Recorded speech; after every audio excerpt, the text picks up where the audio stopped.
Middle east में जारी संघर्ष अब एक नए मोड़ पर पहुंच गया है। ईरान के बड़े अधिकारी लगातार एक ही संदेश दे रहे हैं, ईरान लंबी लड़ाई के लिए पूरी तरह तैयार है। लेकिन सवाल ये है कि क्या ईरान सच में अमेरिका और इजराइल जैसी ताकतों के खिलाफ लंबा युद्ध लड़ सकता है? और अगर ये जंग महीनों या सालों तक चली तो इसका असर दुनिया की अर्थव्यवस्था और तेल बाजार पर कितना बड़ा होगा? ईरान की सुरक्षा व्यवस्था के शीर्ष अधिकारी अली लारिजानी ने साफ कहा है कि ईरान ने खुद को लंबी जंग के लिए तैयार कर लिया है। उनके मुताबिक अमेरिका के विपरीत ईरान के पास ऐसी रणनीति है जिससे वो लंबे समय तक संघर्ष जारी रख सकता है। यही नहीं, ईरानी संसद के स्पीकर मोहम्मद बागेर गलीबफ ने भी साफ कहा है कि ईरान फिलहाल किसी युद्ध विराम के पीछे नहीं है। उनके शब्दों में ये सिर्फ एक सैन्य संघर्ष नहीं बल्कि इजराइल के साथ अस्तित्व की लड़ाई है। विश्लेषकों के मुताबिक ईरान की पूरी रणनीति एक सैन्य सिद्धांत पर आधारित है जिसे अट्रिशन स्ट्रेटजी कहा जाता है। इस रणनीति का मतलब होता है कि दुश्मन को एक ही बड़े हमले से नहीं बल्कि धीरे धीरे थकाकर कमजोर करना।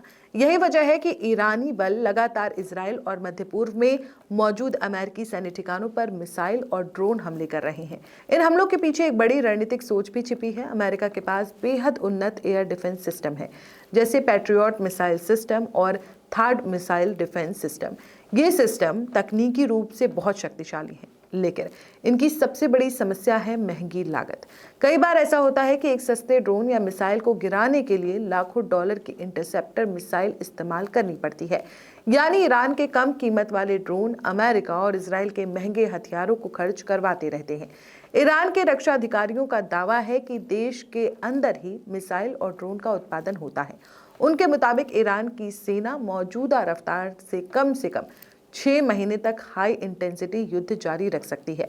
इतना ही नहीं, ईरान जानबूझकर अपने सबसे आधुनिक हथियारों को अभी इस्तेमाल नहीं कर रहा ताकि जरूरत पड़ने पर उन्हें बाद में इस्तेमाल किया जा सके। दरअसल ये रणनीति नई नहीं है। 1980 के दशक में हुए ईरान इराक वॉर के बाद ईरान ने अपनी सैन्य सोच पूरी तरह बदल दी थी। तब से ईरान का लक्ष्य ये रहा है कि अगर किसी बड़ी ताकत से युद्ध हो तो उसे लंबा, महंगा और अप्रत्याशित बना दिया जाए। यानी सीधे जीतना जरूरी नहीं, लेकिन दुश्मन के लिए युद्ध को बहुत लंबा और मुश्किल बनाना ही असली रणनीति है। अगर ये संघर्ष लंबा चलता है तो इसका असर पूरी दुनिया पर पड़ सकता है, क्योंकि दुनिया के तेल का लगभग 20% हिस्सा स्ट्रेट ऑफ हॉर्मुज से होकर गुजरता है। और अगर इस महत्वपूर्ण समुद्री रास्ते में बाधा आती है तो तेल की कीमतें तेजी से बढ़ सकती हैं और पूरी दुनिया में महंगाई का दबाव बढ़ सकता है। अंतर्राष्ट्रीय प्रतिबंधों की वजह से ईरान की अर्थव्यवस्था पहले से दबाव में है। अगर युद्ध लंबा चला तो सैन्य खर्च बढ़ेगा, मुद्रा पर दबाव बढ़ेगा और देश के अंदर आर्थिक असंतोष भी बढ़ सकता है।